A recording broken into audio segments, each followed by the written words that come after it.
Hi everyone, welcome back to my channel. This is Khadar Basha. So far we have completed 15 modules successfully. Now we are going to discuss 16 module, that is pre-vocational education. In this module we will see a brief information about pre-vocational education, and later we will discuss portfolio activity. Before going to start today's session, I request those who have not subscribed my channel, please go for subscribing my channel and press the bell icon so that you will get my latest videos on your YouTube channel. And please share my videos as much as you can. Without wasting your valuable time, let's get started. This is portfolio activity. Create a lesson plan integrating the pre-vocational skills with the theme of your choice or the subject. Select a topic or theme in the subject you teach. Identify the pre-vocational skills that can be integrated in that topic. Write a lesson plan with all the activities that you would be organizing for teaching the pre-vocational skills that you have identified. Conduct some activities related to the theme in art, science, craft, agriculture, technology, etc. and prepare an e-portfolio with photographs. As we all know that 18% of the population belong to the youth, ranging between 15 to 24. Another interesting aspect is that by the year 2022, the demand for high-skilled workforce is going to increase by 40%. In order to prepare our youth for the skilled occupation, Ministry of HRD Government of India has taken a special project Samagra Shiksha.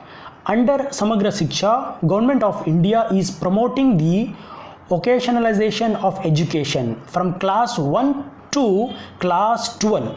Particularly for class 1 to 5, work experience will be introduced, and for class 6 to 8, pre-vocational education will be introduced, and vocational education courses will be introduced from class 9 to class 12. The entire process of this introducing pre-vocational activities to integrate the workplace learning activities in day-to-day teaching. The students will be exposed to various activities through their day-to-day teaching, through games, activities, exposure, visits, interaction with experts, having industrial visits. The entire purpose of introducing pre-vocational education is to expose the students what is happening in the world of work, what are the different occupations, what are the different skills required for these occupations, and accordingly they can decide what occupation they would like to take as a career option in the near future. And ultimately, the entire purpose of this vocationalization of education is to prepare our youth for the future skilled workforce of India. This entire module of pre-vocational education will educate you about the various facts about the world of work, what are the different occupations, what are the skills, what is the role of the teachers, and how this pre-vocational activity should be conducted by the teachers while they are teaching the regular subject. Let us try to understand the aims and objectives of vocational education training. To develop a healthy attitude among students towards work and life. To develop knowledge and skills for a variety of occupations, entrepreneurship and self-employment. To enhance individuals' employability skills, etc. Vocationalization of education has been divided into three parts. The first is work experience from classes 1 to 5.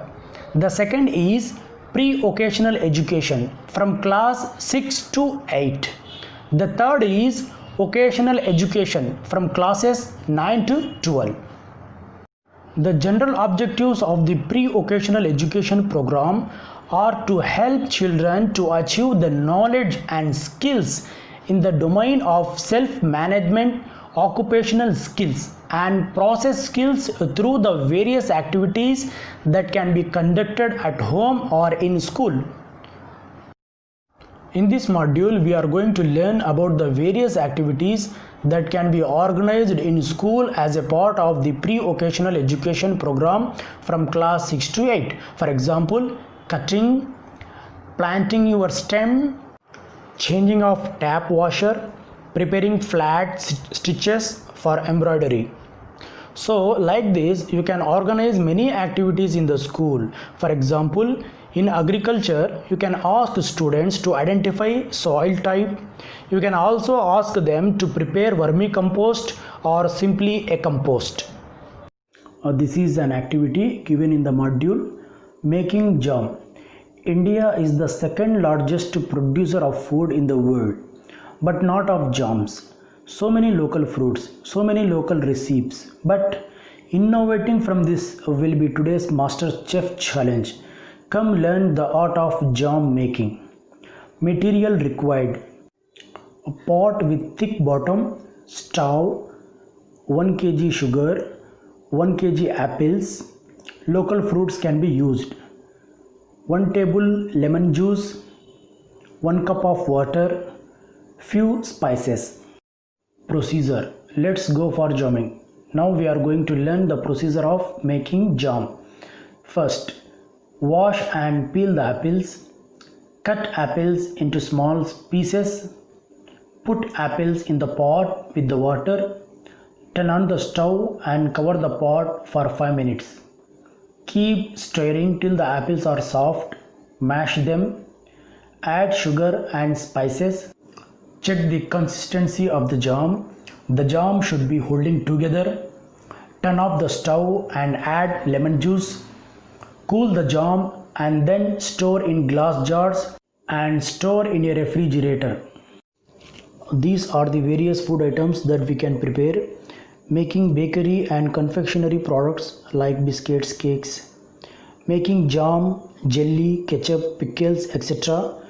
Preparation of milk products.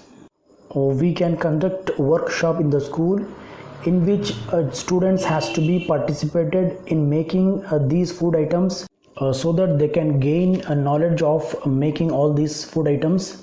And students may be taken to a food processing center and exposed to the various tasks being performed by the people engaged in the center.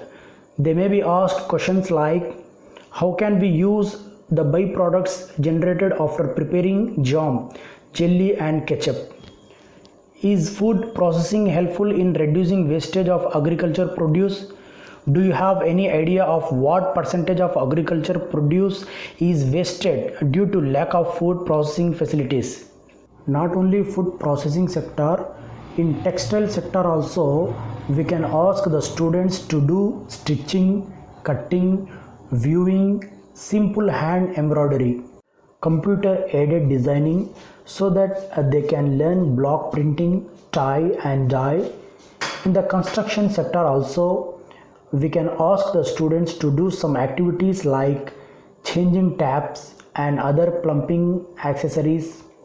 As well as in electrical and electronic sector, they can learn how to change switches and plugs, switchboard, changing tube light and bulb, and also cabling for TV and set-top box, repairing household gadgets. And one more thing, in the health sector they can do basic physical exercises including yoga, measuring body temperature, tying a bandage, making a first aid kit, and oral rehydration, that is ORS, means oral rehydration solution.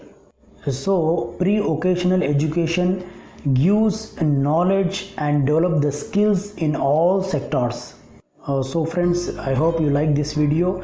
If you like my video, then please press the like button and share my videos as much as you can. Thank you very much for watching my videos, and please subscribe my channel, share my videos. Last but not least, take care, be healthy and be happy. Thank you.